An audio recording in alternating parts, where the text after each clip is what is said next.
Bienvenidos a Karma y Cosmos, un podcast para explorar lo más profundo del ser y encontrar la magia en lo cotidiano, a través de la astrología y el budismo. Yo soy Sindel Medina. Y yo soy Diana de Herrera. Acompáñanos en este viaje cósmico de autodescubrimiento, lleno de deleite y disfrute por esta experiencia trágica y fascinante que es vivir. Así que acomódate y relájate. Empecemos.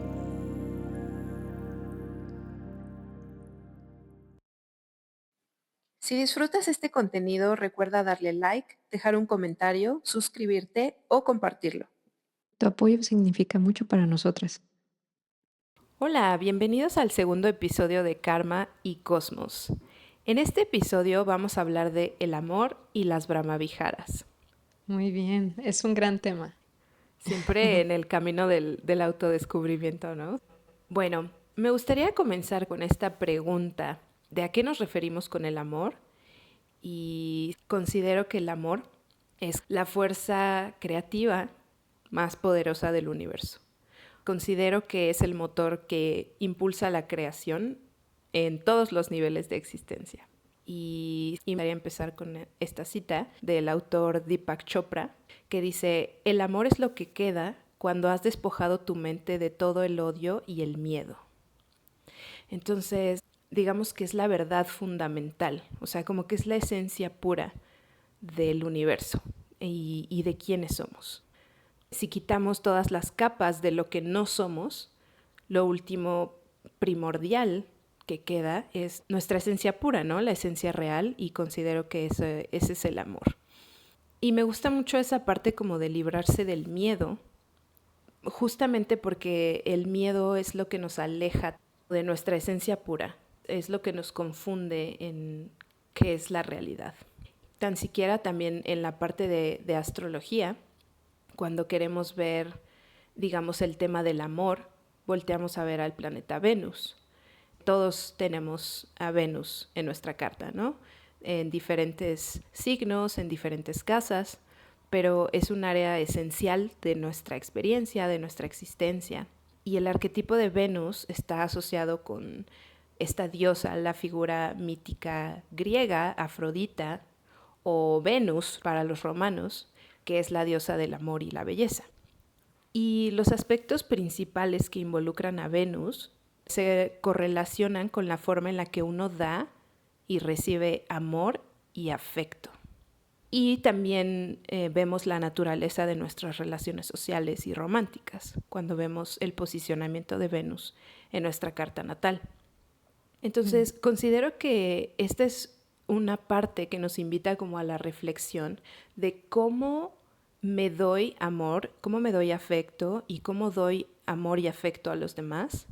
Y también en esta parte relacional me parece importante retomar el tema del amor, porque pues muchas veces nuestras relaciones están heridas o están incompletas o resentidas de alguna forma, y cuando empezamos a tener esta conciencia y esta práctica del amor, definitivamente nuestras relaciones con nosotros mismos y con las demás personas pues van a mejorar, ¿no? Me gusta, me gusta. Y creo que ya desde la palabra es una palabra que utilizamos en muchas connotaciones y que no significa lo mismo para todas las personas. Hay ocasiones en donde usamos esta palabra para hablar sobre cosas que nos gustan, ¿no? O sea, como que decimos de amo el helado, ¿no? Y decir amo a mi mamá, como que lo usamos intercambiablemente, ¿no? Entonces, me gustó muchísimo la definición de esta energía fundamental, lo que queda después de pasar por todo este miedo, confusión, ignorancia, además. Thich Nhat Hanh justo mencionaba que hay ocasiones en que las palabras están enfermas y que hay que curarlas. En Occidente a veces tratamos de no hablar de ella, se ve como esta palabra difícil. Entonces, se me hace muy importante tratar de sanar esta palabra en nuestras propias vidas, el ir hacia adentro y entender qué es el amor para cada uno de nosotros. Y siento que nace de un entendimiento muy profundo, de una aceptación también muy radical, de aceptar nuestras cualidades, cualesquiera que éstas sean, tener ese entendimiento, vernos de frente y decir, ¿cómo retomamos esta fuerza creadora? Y es una necesidad muy básica para todos nosotros. Entonces, se me hace algo súper importante a retomar en nuestra vida. Creo que no siempre tiene esa importancia. Se ha visto un poco como algo que es muy cursi, pero realmente es un instinto muy básico en nosotros. Hay una historia que me gusta mucho que me contó una de las maestras de meditación que tengo y justo hablaba de cómo los animales cuando nacen, o sea, de todo en la vida natural cuando nace, lo primero que aprenden a hacer o lo primero que hacen en cuanto nacen es un instinto primordial, un instinto clave para su supervivencia. Entonces, si vemos justo a las tortugas, pues lo primero que hacen es ir corriendo hacia el agua, ¿no? Un conejo sabe esconderse, ¿no? Y si vemos qué hacemos los humanos, lo primero que hacemos es llorar, es pedir ayuda, esta conexión, lo que es nuestro instinto clave. Entonces, creo que es algo que no debemos minimizar definitivamente y que hablar de ello de una forma también muy personal, pero también abiertamente, puede ser de mucha ayuda. Claro, y me gusta mucho también esta parte que mencionas como de en la conciencia de todas nuestras partes y de todo lo que implica ser quienes somos y todo lo que implica en las demás personas también. Creo que es lo que permite ese amor, esa compasión. Incluso cuando ves el sufrimiento, ya sea de uno mismo o de alguien más, cambia mucho el sentimiento que tenemos hacia lo que sea, ¿no? Entonces, también algo que está, como tú mencionabas, una palabra enferma o que está un poco distorsionada tal vez en nuestro entendimiento y que se relaciona también con Venus y con esta energía creativa es acerca de el placer y el gozo. Ujú. Creo también que actualmente, debido a los diferentes sistemas bajo los que vivimos, está mal visto esta parte del placer y del gozo definitivamente. Creo que vivimos en una cultura mortificada. Sostenemos Sí. en como en alto valor el que sufre, ¿no? Como que el que sufre es bueno, es virtuoso, y cuando se trata de un viaje o de una experiencia llena de placer y de goce, está un poco mal visto, ¿no? Y, por ejemplo, si identificamos como todas estas cualidades arquetípicas de Venus y las relacionamos, por ejemplo, con el sistema de chakras, Venus y esta parte de la energía creativa y del placer, creo que es como algo primordial, pues esto que decías, ¿no? Como de las primeras cosas que aprendemos o de las primeras expresiones que tenemos al llegar a esta vida, también se relacionan con el placer, con el juego, con el gozo, ¿no? Como con esta parte suavecita y agradable de la vida, ¿no? Y de la existencia. Y creo que eso es también muy importante conectar.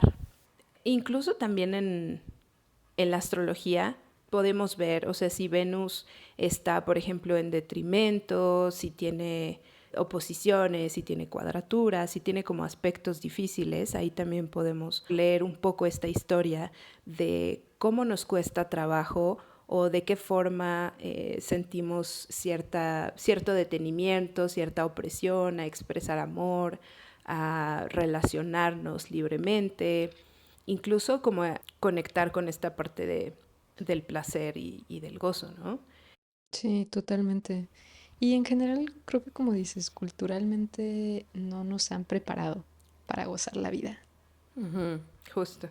Y como en nuestra cultura, al menos hablando un poco de México o de también lo que a nosotros nos ha tocado vivir, pues justo es esta cultura del esfuerzo, un sacrificio que viene mucho de la familia, este sacrificio ya sea por los hijos, por los padres, por anteponer mucho de las necesidades propias, ¿no? Y creo que esa es una de las distorsiones, como dices, más grandes que hay sobre esta palabra. Justo este tema de quien ama es quien sacrifica. Este no entendimiento, ¿no? Igual de lo que es el darse a uno mismo, ¿no? Y creo que eso es eso mismo también lo que no nos han enseñado, ¿no? O sea, uno no puede dar si no tiene. Es una ley básica, una ley natural. Si observamos la naturaleza no se sacrifica, no hay esa limitación. Y creo que emocionalmente ese ha sido pues una de las cosas más fuertes que nos han enseñado. y que hay que cambiar para seguir en este camino de autodescubrimiento. Creo que es un dicho, no recuerdo dónde lo escuché, pero era esta frase que decía, no puedes evitar odiar aquello por lo que te sacrificaste. Y es esta idea de que este sacrificio, sin tú tener tus necesidades, genera resentimiento. Entonces, ahí es donde empiezan las demandas, las expectativas, todo esto que genera una dificultad en las relaciones, que genera una contracción en el corazón, literal, y que ya no nos deja dar sin saber qué vamos a recibir o sin este tipo de contratos, ¿no? De cierta forma. Entonces, creo que ese es uno de los peligros más grandes de no retomar o de no tener el placer y el gozo como motor de vida, de no hacer las cosas voluntariamente. La comunicación no violenta, que menciona esta diferencia entre lo que es una petición y una demanda, ¿no? Y la diferencia entre una petición y una demanda es que es una demanda si tú no puedes escuchar un no. Entonces, si tú hiciste algo, pero ya alguien después te dice, no, pues no quiero. Y es como, no, ¿cómo que no quieres? Lo vas a hacer porque o me debes, se empiezan a tornar en demandas. El flujo ya no es voluntario, ya no es lo que yo quiero aportarte también y eso merma nuestra capacidad de amar y de ser amados, ¿no? Ambos son importantes. ¿Sabes? Y me gusta mucho esta parte como de desde dónde estamos dando. Creo que esta práctica es muy importante y es muy bonita y es muy nutritiva, como en entrenarnos, dar desde un lugar como de que nos derramamos, pues, o sea, que Ujú, estamos tan llenos de ujú. bienestar, de gozo, de felicidad, de abundancia, que entonces se derrama hacia los demás lugares. Y sabes, también me parece interesante eso que mencionaste, o sea, creo que se relaciona nuestra cultura de sacrificio, sí, la cultura mortificada y también estas relaciones transaccionales vienen también como del mismo sistema capitalista, ¿no? Entonces, como dar y esperar algo a cambio a fuerza siempre, ¿no? Sí, Eh, y también, por ejemplo, creo que es importante mencionar, o sea, si estamos en este camino de placer y de buscar gozo, como en qué momento puede esto convertirse en apego, en qué momento puede convertirse como en esta búsqueda hedonista donde, bueno, solo quiero sentir rico y placer todo el tiempo y negar la otra parte, ¿no? De la vida que también es perfectamente natural, parte donde las cosas mueren, donde no hay vida, etcétera, ¿no? Entonces, como el sostener esta tensión entre los opuestos y estar como que en la parte de en medio puede traer ese balance, ¿no? Por ejemplo, un arquetipo que se relaciona con Venus es Tauro, el placer de ver un amanecer, de escuchar la lluvia, de sentir sábanas limpias, de comerte un chocolate, no sé, de un abrazo a tus seres amados, o sea, toda esta experiencia como muy de tierra, muy del sistema nervioso, del cuerpo, muy de Tauro. Pero Tauro también puede relacionarse como con esta incapacidad de soltar y de dejar ir, del apego, de la acumulación. Me gustaría mencionar aquí que Venus en la astrología tradicional y muy antigua se relaciona con los pulmones y con el cuello. Entonces, veo mucho el simbolismo en esta relación de Venus con los pulmones, como en el acto de respirar, como el acto simbólico de recibir y dar. Entonces, este es un tema que también es importante para Venus, ¿no? Y que es como esta energía del amor, o sea, considero, como lo mencionamos al principio, como este principio fundamental de energía creativa, como el dar y el recibir es un ciclo eterno, incluso más allá de nuestras intenciones, o sea, incluso nuestro propio cuerpo, nuestras células lo hacen, ¿no? El sol, las plantas, todo en la naturaleza, todo en el universo pertenece a este ciclo de dar y de recibir. Entonces, podríamos retomar esta parte del gozo, pero siempre con esta conciencia, ¿no? Como de no aferrarnos muy, muy fuerte a los placeres también como de este momento y a la experiencia de este momento, y siempre tener en el fondo de nuestra mente que todo es pasajero, ¿no? Y que todo es parte del gran flujo de la vida. Me encanta esta relación de Venus con los pulmones, obviamente con todo el tema de la respiración y de la meditación. La respiración es el ancla y es mucho de lo que te lleva muy lejos en tu camino de descubrir tus patrones mentales, de descubrir mucho de lo que está pasando en tu experiencia. Algo que me gustaría justo mencionar, en el budismo hablan mucho de estos enemigos cercanos y enemigos lejanos. Y con respecto al amor, hablan que un enemigo cercano es a veces por lo que se confunde. Justo el enemigo cercano del amor es el apego. Me gusta tanto que no quiero que se vaya y si esto se va voy a sufrir. El apegarnos a las palabras, el apegarnos a los conceptos, el apegarnos a las sensaciones. Y justo esta capacidad de dejar ir nuestros deseos viene mucho con ese entendimiento de la impermanencia de las cosas, pero que hay ocasiones en donde creemos que las cosas son más permanentes de lo que realmente son. Y por esa idea justo nos apegamos y queremos que las cosas no cambien, queremos que las cosas continúen. Entonces, en este caso, la meditación también puede ser esta herramienta en donde puedas reconocerlos, puedas verlos y puedas, si en algún momento quieres dejarlos ir, soltarlos. Hay veces en que si pensamos en como, bueno, está bien, voy a dejarlo ir, pero ¿qué tan listos estamos para eso? ¿Qué tan capaces somos realmente? ¿Y qué tanta autonomía tenemos sobre esos deseos? Y el enemigo lejano es el opuesto, que en este caso sería, o al menos en el budismo para el amor, es la indiferencia, la indolencia del realmente no poder ver al otro como alguien igual a ti. Y como igual me refiero a otro ser humano que siente que tiene necesidades y que está buscando también su propia felicidad y amar. Entonces, no es necesariamente estar de acuerdo, es simplemente tener este entendimiento de que todos estamos en este camino, todos estamos en esto juntos y es el poder ver que el bienestar de uno es el bienestar de todos. Y esto que mencionas de los enemigos cercanos y lejanos me recuerda mucho también en astrología los detrimentos y las caídas de los planetas.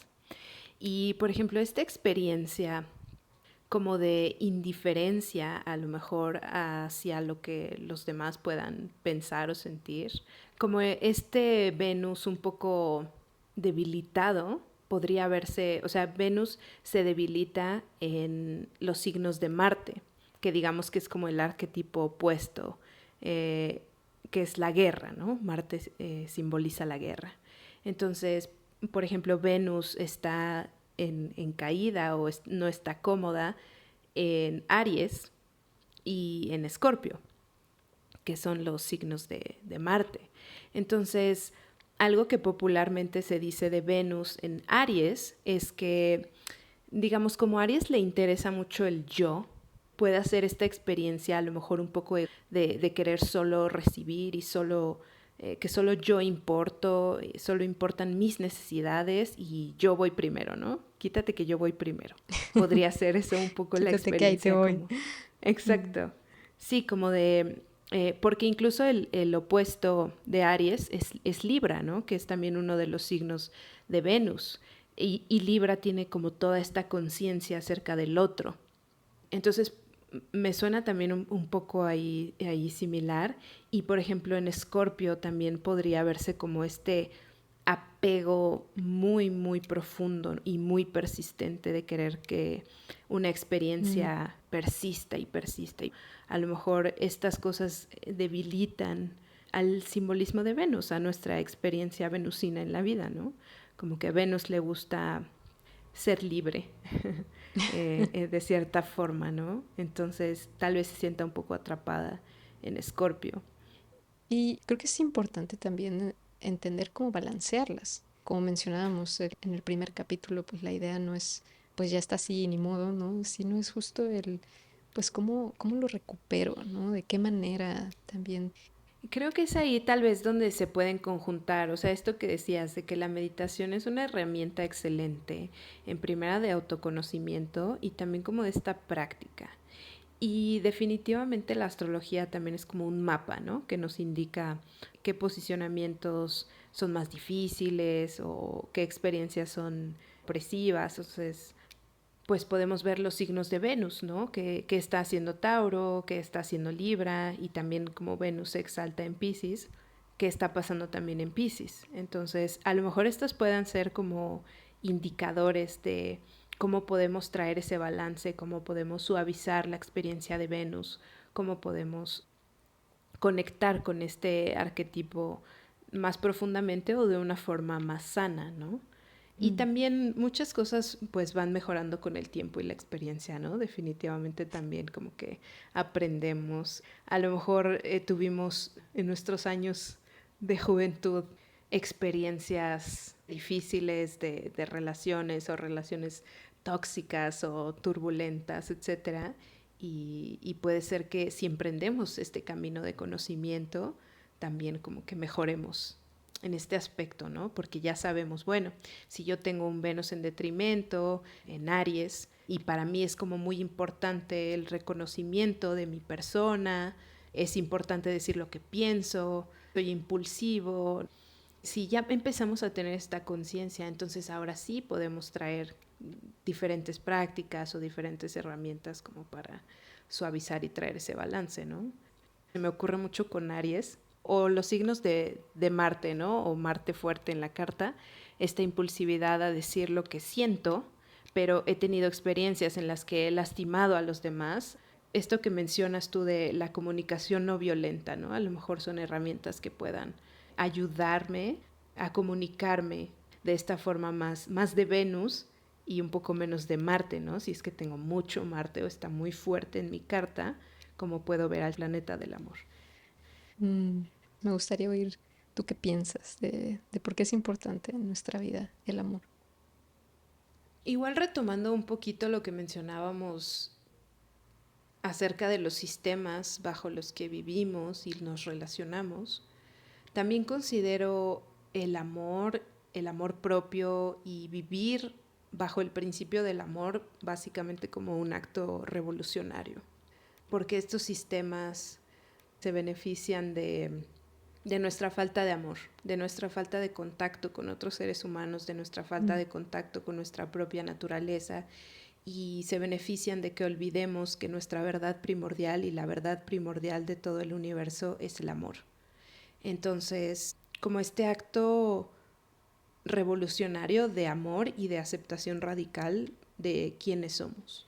Por ejemplo, toda esta industria de la belleza me Mm. parece algo muy importante que le concierne a Venus, porque te digo, Venus es el planeta del amor, pero también de la belleza, ¿no? Y entonces, como que aquí empiezan los temas también muy interesantes de qué es lo que consideramos bello y definitivamente la industria de la belleza es algo súper tóxico, por lo menos como en Mm. nuestra sociedad occidental, en el contexto donde estamos tú y yo ahorita.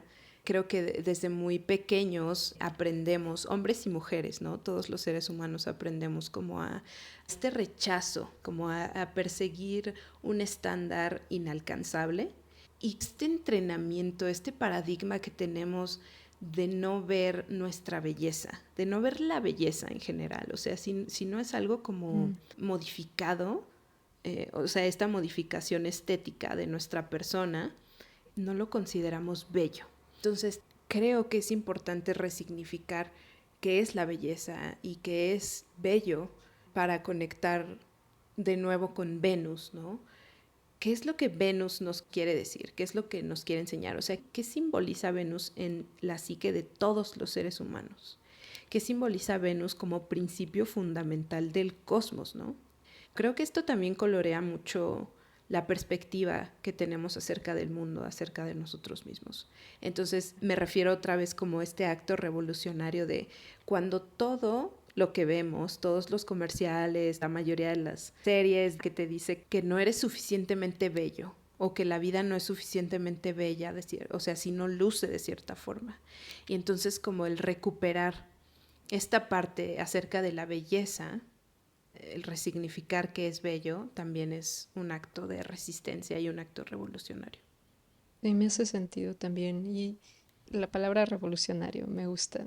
Ahorita que te estaba escuchando, pensé en que hay ocasiones en que no se valora una vida dedicada al amor, una vida dedicada a lo hermoso. Y de nuevo, no una hermosura o a una belleza artificial. Hay un maestro de meditación que habla que en lugar de crearnos historias, de que si queremos hacer algo, que creemos una vida interna muy hermosa. Y hay veces en que en el budismo se habla del buen o el mal karma, ¿no? Se tradujo como el buen karma y el mal karma. Pero este maestro justo habla que la palabra, que es kalyana en Pali, realmente lo que significa es hermoso.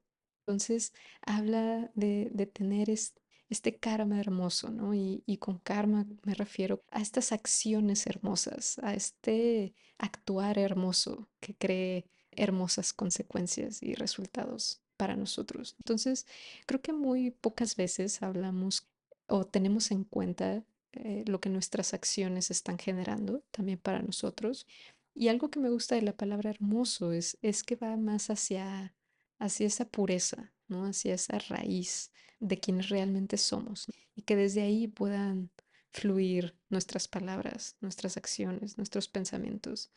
Y creo que dedicar una vida a eso no es nada sencillo.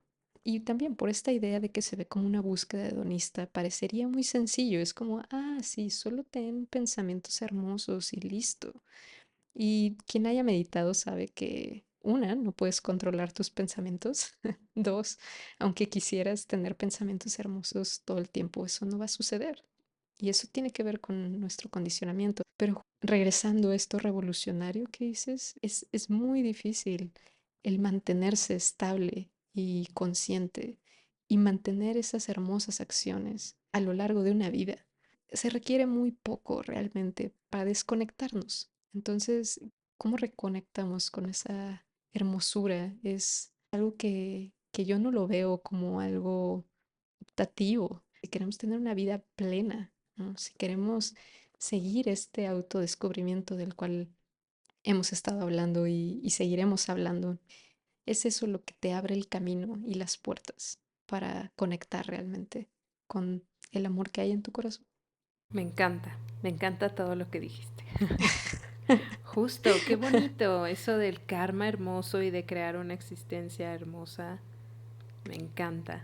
Y justo aquí me gustaría retomar esta última parte también de cómo podemos empezar a practicar, cómo podemos empezar a conectar si queremos, si nunca lo hemos hecho o si ya empezamos como nuestro camino, si queremos una dirección, ¿no? Cómo empezar en este camino del amor. Y por lo menos en astrología me gustaría mencionar la primera parte, que nuestra carta natal puede ser un mapa y un indicador de cómo podemos traer balance, ¿no? Si vemos una sobrecarga en cierto signo, en cierto planeta, si está en detrimento, si está exaltado, etcétera, eso puede ser un indicador, ¿no? Y también algo que me gustaría mencionar es que Venus es algo que todos y todas tenemos en nuestra carta. Entonces, es como este simbolismo de que el amor está disponible para todos los seres, para todas las personas. O sea, no es algo así como de, no es que a mí no se me da el amor, ¿no? O yo no sé cómo amar, o etcétera. O sea, creo que eso también es como una ilusión que tenemos que dejar ir para reconectar con esto, ¿no? O sea, no es que esté perdido, simplemente tal vez tenemos como todas estas capas que mencionamos al principio, ¿no? De confusión, de ignorancia, de miedo sobre todo. Y que entonces mientras las vamos pelando podemos reconectar con este aspecto. Mm, sí, total. Como dices, el llevar ya la práctica, hablando ahora sí ya de las Brahmaviharas. Las Brahmaviharas, este es igual el nombre en Pali, que se les llama como las cuatro divinas moradas. Y la primera es este amor incondicional o esta buena voluntad El simplemente, no sé, sales a la calle, ves a un desconocido y, que te vaya bien, sí, igualmente. ¿No? De esta disposición de conectar, de estar presente, de reconocer al otro, que se conecta muy bien con este primer punto que tú mencionas, ¿no? Que es esa buena voluntad está disponible para todos. Esta primera Brahmavihara se llama Meta, no confundir con el Meta de Facebook, que es Meta con doble T. La palabra viene de mita, que significa amistad. Entonces, en el budismo justo hablan de este meta, de esta buena voluntad, de disposición amistosa para el mundo. Y a lo mejor hemos tenido experiencias difíciles, experiencias que a lo mejor nos han hecho no creer en el amor, no creer en que nada bello existe y vemos justo al mundo como un enemigo, como algo de lo que tenemos que cuidarnos, practicar solo esa disposición del amor como esta forma de vivir, cómo nos acercamos al mundo, puede empezar a permear mucho en tus relaciones. Puedes intentar, ¿no? Lo que mencionábamos en el primer episodio, el tener una intención de, ok, hoy voy a ver a los ojos a cada persona con la que me encuentre. Y eso ya es una disposición de conectar, de buena voluntad. Entonces, creo que el entender también que justo esa predisposición se va haciendo por qué semillas yo he regado hasta ahora y por ello, ¿cuál es mi tendencia? Si alguien viene, yo estoy desconfiado, pienso que me va a robar. ¿Cómo me relaciono hacia esas situaciones, ¿no? Entonces, en cada una de nuestras interacciones creo que podemos ver estas tendencias, qué es lo que hemos regado hasta ahora.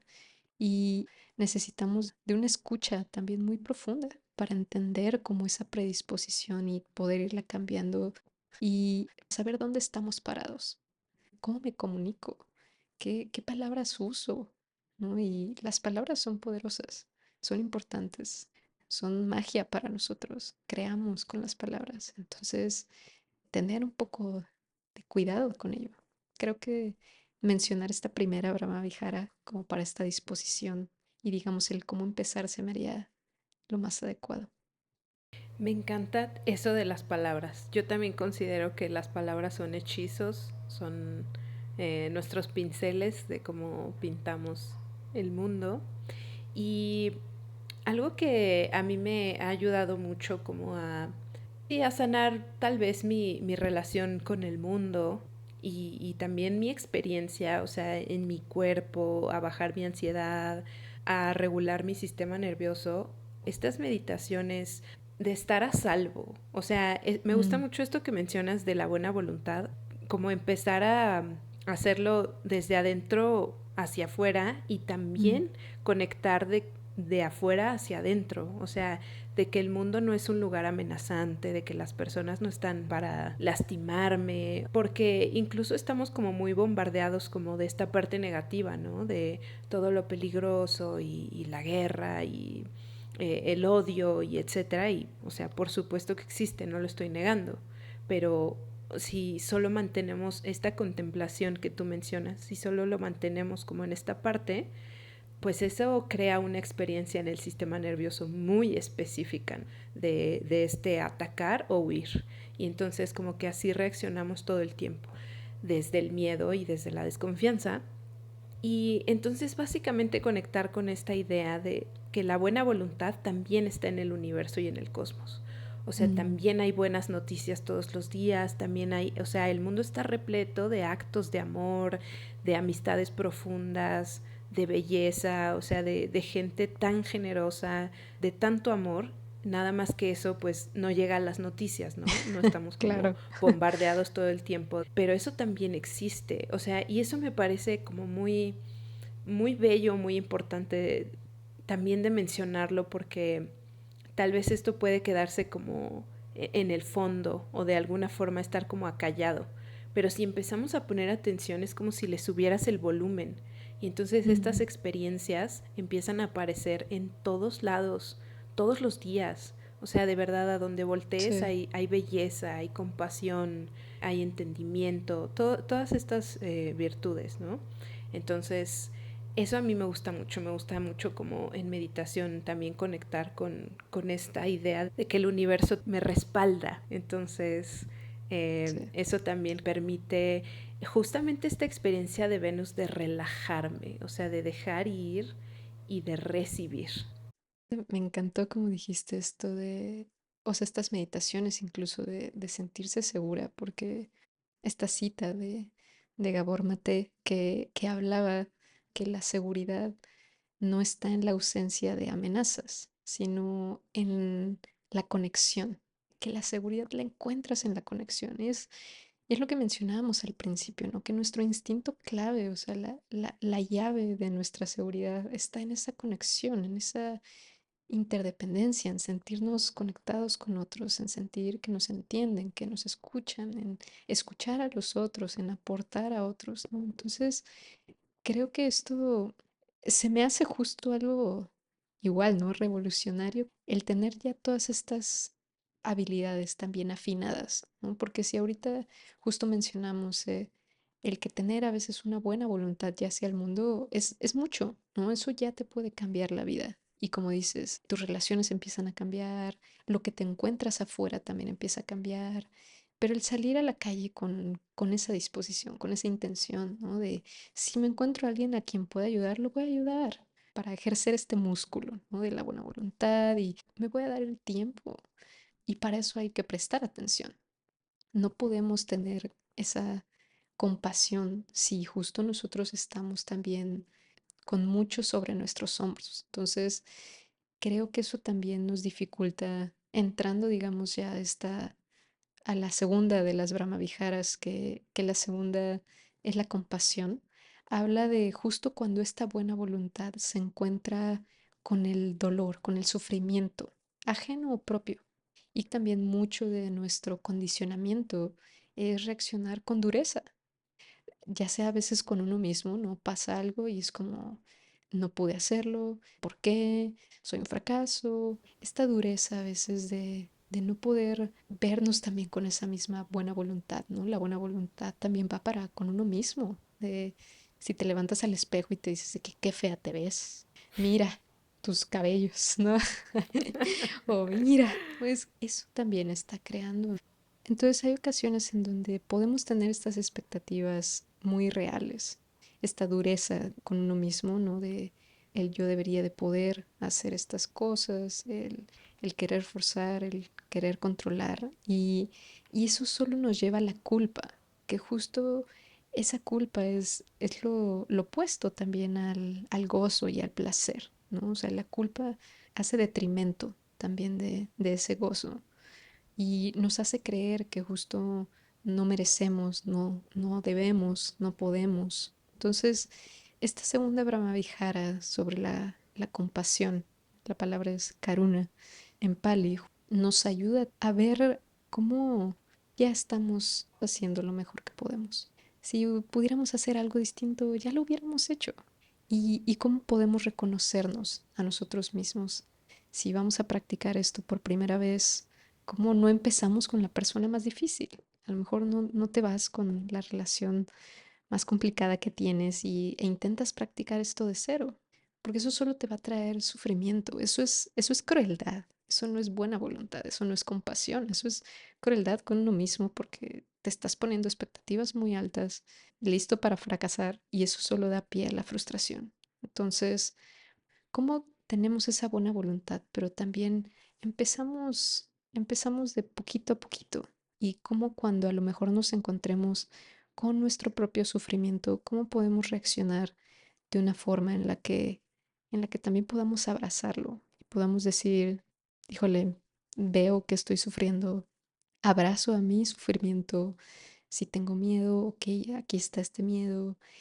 Igual, el cómo usamos las palabras para calmar, para ser compasivos y no fomentar más esta crueldad o esta forma de autoflagelación. Y justo aquí también me gustaría mucho como retomar esta parte de Tauro. Y me parece que Tauro es como el antídoto contra esta dureza. El simbolismo de Tauro es básicamente el placer sensorial, Tauro es un signo de tierra y lo rige Venus. Entonces, una práctica que podría ser como muy bella para nutrir esta parte de la compasión tiene que ver con la tierra y con cultivar un jardín, por ejemplo. Ya desde plantar, desde Mm, preparar la ujú. tierra, plantar la semilla, regarla, echarle agua y con esta paciencia de Tauro, verla crecer, que eche raíces, que tome forma y que pueda sostenerse esta plantita por sí misma, creo que ese acto es de mucha compasión. O sea, el ver algo que apenas como que está echando raíces en la vida. O sea, por ejemplo, nuestra Mm, práctica de ujú. meditación o nuestra práctica de compasión o nuestra práctica de buena voluntad o cualquier cosa que emprendamos, o sea, verlo también como esta semilla que está creciendo y que en un principio es algo súper vulnerable, que es algo tal vez un poco débil, entre comillas, ¿no? Y que necesita los nutrientes y el ambiente adecuado para crecer. E incluso como en esta dureza que mencionabas, por ejemplo, nunca criticaríamos a una planta así de, ay, es que qué lenta, qué tonta eres, ¿no? ¿Por qué no creces de cierta forma? O ¿por qué no, sabes? Sí. ¿Por qué no te apuras? ¿Por qué no te están saliendo flores? O etcétera. Porque sabemos que para que las plantas crezcan y florezcan, si está en su naturaleza, tienen que vivir bajo condiciones específicas. O sea, sabemos que si no regamos una planta, que si no tiene luz, que si no tiene la ventilación correcta, no va a crecer en su máximo potencial, ¿no? Entonces, esta práctica de amor y de tierra, que es básicamente el simbolismo de Tauro, puede ser como este antídoto contra esa dureza o esas expectativas irreales que mencionabas, ¿no? Igual en Tauro sigue esta línea de, si lo vemos como en el placer y en la experiencia somática o corporal, también esta nutrición esencial, ¿no? O sea, que en la temporada Tauro, como es el inicio de la primavera o el en medio de la primavera, es justo cuando toda la vida comienza a florecer. Entonces, también esta parte de nutrirse a uno mismo creo que es muy importante, o sea, tanto físicamente como espiritualmente, como emocionalmente y mentalmente, ¿no? Igual en esta experiencia sensorial, por ejemplo, el poner atención plena en nuestra experiencia sensorial, darnos un masaje, o sea, un automasaje, el cómo se siente el agua cuando en el cuerpo cuando nos estamos bañando, el sentir las Mm, sábanas o qué siento en mis pies, qué siento en mi espalda, o sea, lugares en los que normalmente no ponemos atención, ese tipo de meditaciones, como de estas meditaciones somáticas, pues te traen al momento presente, ¿no? Y eso también va modificando la experiencia del sistema nervioso, porque el sistema nervioso empieza como a autorregularse cuando estamos en el momento presente, porque empieza a darse cuenta que no hay una amenaza ahorita, porque luego también pues si mm, estamos como atrapados en estos patrones de pensamiento ansiosos y qué va a pasar y no es suficiente y de miedo, etcétera, pues eso también se crea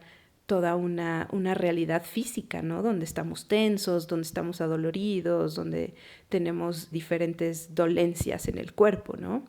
Entonces, creo que ujú. aquí viene la sabiduría de Tauro que le interesa como esta parte muy, muy terrenal, muy, muy tangible y muy corporal, que queramos o no es parte de nuestra experiencia, ¿no? Entonces Tauro nos invita como a recuperarlo y también podría ser el proceso de embellecer.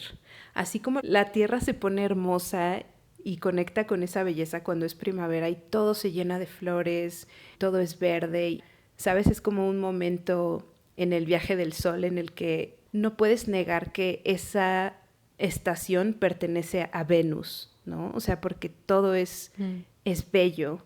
Entonces, también el adornar nuestro cuerpo, el embellecer nuestro espacio, como colocar una flor o algún cuadro o arte que sea significativo, que consideremos bello, eso también es como muy primordial en nuestra experiencia y que tal vez podamos pasarlo por alto, ¿no? Popularmente se dice que Tauro es como simple, como mm, diciéndolo en un tono más más negativo, ¿no? Como es que Tauro es muy Sí, simple. despectivo, ¿no? Ándale, exacto, despectivo. Pero, por ejemplo, aquí se me viene algo a la mente como con esta simpleza de la tierra y de Tauro. En la historia del Señor de los Anillos, Gandalf es el que menciona alguna vez a la reina de los elfos. Ella le pregunta Mm, así, ¿por qué elegiste a los hobbits como para que sea el portador del anillo, ¿no? Que es como el anillo del poder. Y él menciona justo que los grandes actos no son los que mantienen a raya la oscuridad, sino más bien los pequeños actos de todos los días. Los pequeños actos cotidianos son los que mantienen a raya la oscuridad.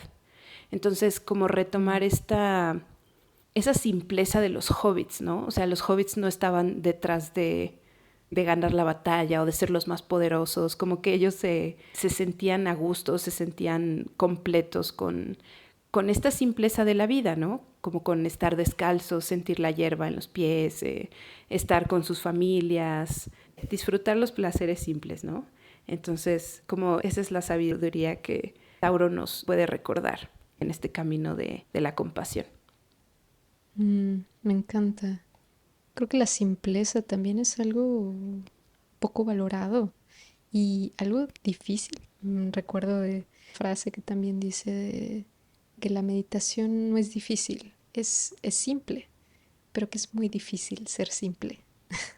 Creo que algo que en general sorprende a todos los que hemos meditado en algún momento es la simpleza de la práctica, ¿no? O sea, estás observando tu respiración, estás observando tus emociones, tus sensaciones, ¿no? Si oyes un ruido, sabes que oyes un ruido, ¿no? Si das un paso, sientes el piso. Y que la práctica está basada en eso, entender que eso es lo que realmente está pasando, el entender que esto es, ¿no? Que esto es tu vida ahora, es lo único que existe realmente. Esa simpleza de descansar, el cuerpo se siente tan a gusto cuando lo dejas en paz. La regeneración se hace mientras dormimos también, mientras estamos inactivos, todo se está reparando y hay veces en que no hacer nada suena contraintuitivo, pero justo lo que hay que hacer. Y la mente también funciona igual, también es todos estos patrones que están corriendo todo el tiempo, que les das un momento de descanso y de decir, ahorita no hay nada que hacer, solo es contemplar, sentir, ver. Y justo eso es lo que creo que para nuestra cultura es de lo más difícil. Dejamos de hacer cosas y nos sentimos ansiosos. Queremos hacer algo, ¿no? Esta productividad, este entretenimiento, algo. Esa simpleza que tú mencionas de Tauro se me hace súper importante también para desarrollar esa compasión y ver que las cosas toman tiempo. Creo que eso a veces se nos olvida. Me encanta.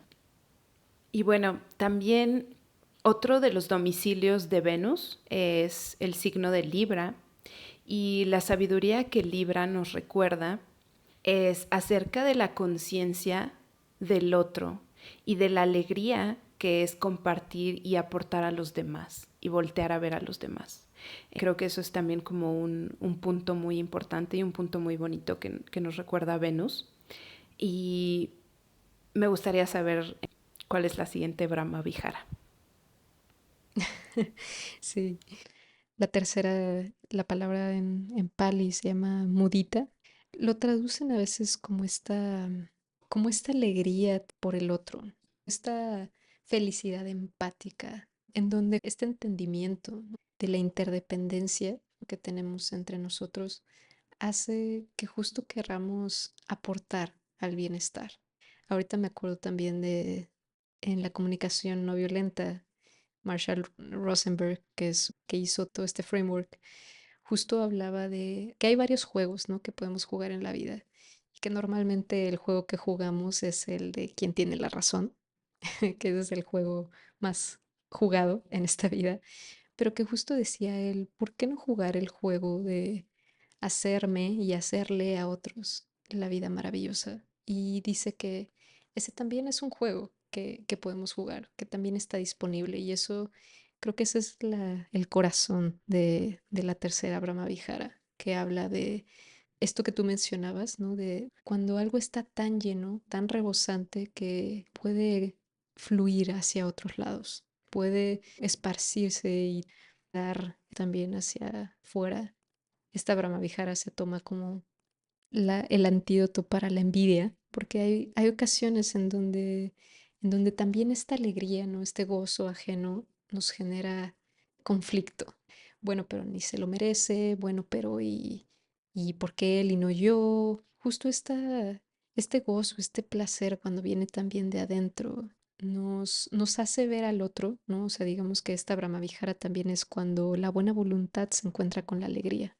Si la segunda era, si la compasión es cuando la buena voluntad se encuentra con el sufrimiento, esta es cuando se encuentra con la alegría. Entonces, con todas las personas, como si fuera tu mejor amigo que te está diciendo, ¿sabes qué? Me voy a casar, estoy muy contento, ¿no? Y decir, qué bueno, qué bueno que continúe, que esta felicidad continúe para ti, que crezca, que se fortalezca, tener esos pensamientos, responder de esa forma. Y creo que justo regresando a esta parte de la interdependencia, si pudiéramos entender que el bienestar del otro es también el nuestro, sabríamos que esto también es una gran forma de responder y de hacernos también a nosotros la vida maravillosa, porque eso va a generar también cualidades muy hermosas en nuestro propio corazón y nos va a acercar a este amor real del que hemos estado hablando. Últimamente, gracias a tus recomendaciones, me ha ayudado mucho. Son como estas meditaciones y prácticas de compasión hacia mí misma y hacia los demás. Y creo que esto también como que da pie a, o sea, si retomamos qué prácticas podemos hacer para traer esta sabiduría, para traer este entendimiento de esta Brahma Vihara de la alegría y de Libra también, podemos, como ya lo habías mencionado hace poquito, ¿no? Como centrarnos en los actos de generosidad y preguntarnos cómo podemos ayudar a los demás. También como relacionarnos desde la empatía, ¿no? Creo que también es importante Mm, ujú. tener en cuenta que las experiencias de los demás pues son distintas a las que uno tiene, ¿no? Y que no necesariamente eso está mal o nos hace opuestos o nos hace enemigos, simplemente pues nos hace humanos, ¿no? Esa diferencia entre nuestras experiencias de vida. Y también algo que me gusta mucho, o sea, ahorita que mencionas esto de la alegría, me recuerda una de las historias que está relacionada con Libra, es acerca de la mitología egipcia de la diosa Maat, que cuando las personas morían y emprendían como el viaje hacia el siguiente mundo, llegaban ante la diosa Maat y su corazón se pesaba contra una pluma. Entonces, si tu corazón era suficientemente ligero y digamos que estaba en balance con la pluma, podías trascender y podías continuar hacia el siguiente plano de existencia, ¿no? Entonces, Mm, como esta sabiduría que nos muestra Libra también de sopesar las realidades, de saber que existen los polos opuestos, pero que el universo ya tiene un balance y un equilibrio perfecto, ¿no? Y que esto nos permite andar por la vida con un corazón ligero y con la risa fácil. Eso me encanta acerca de Libra, mm, ¿no? total. Tan relevante para, igual, para el autodescubrimiento. Esa paz, ese contentamiento, este gozo y esta alegría. Y no estamos hablando de esta felicidad como excitante, o digamos que Emocionante. exacto, sino de esta alegría de esas veces que simplemente piensas de me podría morir ahorita sin ningún problema. No sé si les ha pasado, pero, pero de esas ocasiones en donde simplemente sientes que todo está en su lugar, como tú decías. Este es un orden perfecto, ¿no? Y esto puede también suceder en momentos no necesariamente donde todo se alinea. Cuando era más chica, tenía post-its y escribía pensamientos y los guardaba en un frasquito. Y muchos años después fui a casa de mi mamá y tiré todos y solo me quedé con uno. Lo que había escrito era un cuadrito así chiquito y solo decía, mi mamá está gritando, mis hermanos están peleando, mi abuela está molesta, yo estoy aquí en las escaleras, pero todo es perfecto. Me encanta este momento. Mm, Y me llamó tanto la atención, o sea, como que solo esa sensación de decir de, sí, ¿no? Esta es mi vida, aquí estoy, y ok, todo es un desastre, pero dentro de esto encuentro esta belleza y esta alegría. Me estoy tratando de acordar de este poema, del gozo, y del deleite y de cómo era tan importante. Había una parte en donde solo decía que poner solo tu atención en la pena y en la angustia es rezarle al diablo en esta traducción, porque justo decía que no es lo único que hay, ¿no? Y que el nosotros no poder, no darle esa importancia a nuestra alegría, a nuestro gozo, es no darle el valor de aquellos que también están privados de ella. Entonces, es tan importante, así como aceptar nuestro sufrimiento es importante para ese corazón ligero, ¿no? Que tú mencionabas.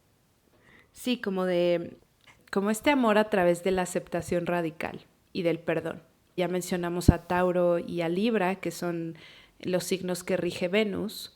Me gustaría mencionar el último, que es Piscis, que es donde Venus tiene su exaltación, ¿no? Venus se siente súper cómoda y puede hacer su trabajo plenamente en Piscis. Entonces, como la sabiduría que nos recuerda Piscis acerca de este perdón, de esta aceptación radical de la realidad y de lo que es. Y también nos recuerda la no separación.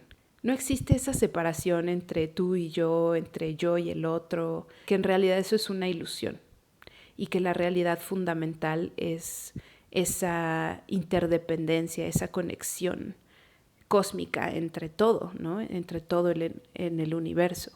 Total. Y me encanta esta idea de la no separación, digamos que representa la última Brahma Vihara, que habla justo de esta ecuanimidad. Si la primera es la buena voluntad, la segunda es la buena voluntad ante el sufrimiento, la tercera es la buena voluntad ante la alegría o el deleite, el gozo. Esta última es cómo el amor, digamos, se conjunta y puedes sostener ambas realidades. En el budismo se habla mucho de la realidad última y la realidad relativa. Y creo que justo Pisces entiende mejor esa parte de esa no separación de cómo el decir, claro que hay una verdad relativa en donde yo tengo un cuerpo que es diferente al tuyo, pero es esta realidad última, ¿no? De a pesar de que yo sé que tengo un cuerpo que es distinto al tuyo, tú y yo estamos interconectados. Esta interdependencia y no vernos como algo distinto también incluso del cosmos, ¿no? En nuestra cultura también está muy enraizado esta idea de que estamos solos, no pertenecemos a este ecosistema, ¿no? Como si vemos a la naturaleza a veces como aparte, difícilmente vemos las estrellas y nos sentimos identificados con ellos, ¿no? Entonces, creo que es esta idea, ¿no? Esta ilusión, como dices, de esa no separación y de esa falta de entendimiento de esta realidad última o absoluta por estar demasiado fijados en esta realidad relativa, ¿no? La realidad muy tangible, la realidad donde hay una idea de separación, ¿no? Esta dualidad. Entonces, esta ecuanimidad o esta Brahmavihara, y no sé si lo dije, pero justo todas estas son cualidades del corazón. Cada una de ellas es una representación del amor, de este amor del cual nuestro corazón es capaz. Entonces, esta ecuanimidad puede sostener el sufrimiento, pero también puede sostener la alegría y puede darle sentido, ¿no? Y no un sentido necesariamente lógico. Nuestra mente quiere decir, bueno, si los pros y los contras, y si los pros son mayores de que los contras, entonces está bien, o bueno, hay un balance, pero no es un entendimiento mental, no es un entendimiento intelectual. Lo vemos con algunas experiencias de transición, de muerte, de cómo podemos apreciar algo que es tan efímero como las flores. Esto es tan hermoso y tan efímero y se va a ir y está bien, pero poder sentirlo. Mucho de la indiferencia que tenemos es esta incapacidad de aceptar ¿no? Las dos caras de la moneda, es decir, de es tan bello y no quiero que se vaya, entonces no me gustan las flores y no las voy a ver y no quiero, se me mueren bien rápido y para qué, no tiene sentido. Caemos mucho en esta parte mental, ¿no? No tiene sentido, no es útil, no nada. Entonces, creo que justo esta ecuanimidad es, y digo, creo que ecuanimidad es una palabra que normalmente no utilizamos. Algo que pudiera ser más fácil de entender, al menos para mí lo ha sido, es la no reactividad. Y con reactividad me refiero el cómo no pierdes esa conexión, el mantenerte muy conectado con lo que está pasando adentro, esa aceptación, ¿no? De la realidad, del decir, esto pasó y esto también ya no es y está bien y lo puedo sentir profundamente, disfrutarlo y también lo puedo dejar ir. Y creo que es parte de este ciclo. Por eso está muy ligado al tema del perdón y a otro tipo de prácticas, ¿no? Pero justo es esta idea de cómo podemos mantener estas dos realidades sin darle más peso a la una o a la otra. Creo que ese es parte del balance, ¿no? Y estas cuatro cualidades del corazón hacen que este amor que podamos realmente tener es muy presente en nuestro día a día. Y esto que mencionas para conectar con el principio de la no reactividad y de la sabiduría que nos enseña Piscis, también pueden ser estas meditaciones de perdón o incluso emprender un camino de autodescubrimiento, a lo mejor también en un proceso terapéutico o psicoterapéutico y conectar con el perdón, ¿no? Hacia nosotros mismos y hacia los demás. También las prácticas de rezar o de plegaria también pueden recordarnos esta realidad. También la contemplación del arte me parece algo muy, muy bonito y muy importante, ya que el arte Mm. puede transmitir sin palabras aquello que es verdadero para nuestra psique y para nuestra alma, ¿no? Entonces, creo que también es una parte que a lo mejor no mencionamos mucho como en estas prácticas de autoconocimiento, pero que considero que Venus exaltado en Piscis nos da como un regalo, ¿no? Y bueno, obviamente las prácticas de meditación también son muy afines a Piscis y como estar en podríamos llamarlo entre comillas como estar en otro mundo o en otra realidad, pero tal vez más bien es como quitar los velos que nos impiden ver la realidad, ¿no? Que es justamente donde no hay bordes y donde no hay separación. Y por último también algo que podría ser interesante, como este análisis de sueños, igual en un proceso analítico o de terapia, o el mundo de los sueños, pues también podría verse que tiene su sabiduría propia, ¿no? Y Piscis es un signo que se relaciona mucho con este mundo onírico. Entonces también ahí podría haber mucho simbolismo y mucha sabiduría que podamos retomar. Fíjate que de nuevo hablando de Piscis y de esta verdad también última, absoluta, que también no hablamos mucho en nuestra cultura o que también está relacionada a veces a lo místico, ¿no? A lo como, Ujú. Es como ujú, esa tensión entre el eje de Virgo y de Piscis, como que a lo mejor el mundo se siente ujú, más cómodo con las cosas de Virgo, con la practicidad, exacto. y lo otro, Sí, ajá, es como, no, ¿eso qué es, no? Eso es muy místico, como que no es real, haz de cuenta, ¿no? sí, exacto. No nos sentimos muy cómodos pensando en que no hay límites, ¿no? Pero creo que también es importante, pues, el explorar sin bordes tan definidos. A fin de cuentas nos impactamos todos los días, ¿no? O sea, somos seres muy vulnerables y lo habíamos dicho antes. Una palabra nos impacta mucho y una acción también nos impacta, ¿no? Entonces, así como la naturaleza le impacta mucho lo que hacemos. El cambio climático es Ujú. parte de todo lo que hemos estado haciendo, ¿no? Tal vez no se ve tan tangiblemente al principio, pero eso no significa que no existan. Y también entender que estas prácticas que mencionamos, o sea, también no hay, en este tema más pisciano, ¿no? O sea, no hay un orden necesariamente. La compasión ya incluye a las otras tres. La alegría ya incluye a las otras tres, la ecuanimidad a las otras tres. Y todas ellas son una representación del amor. Amiguita, me encanta la exploración que hicimos el día de hoy. A mí Me también. gustó mucho este episodio.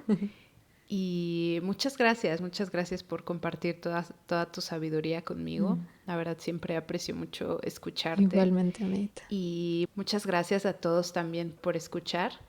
Y pues estén al pendiente del siguiente episodio. Gracias, nos vemos. Dale like si te gustó este episodio. Si te interesa una lectura de carta natal con nosotras, puedes agendarlo en el link que está en la descripción. Nos encantará poder acompañarte en tu viaje de autodescubrimiento.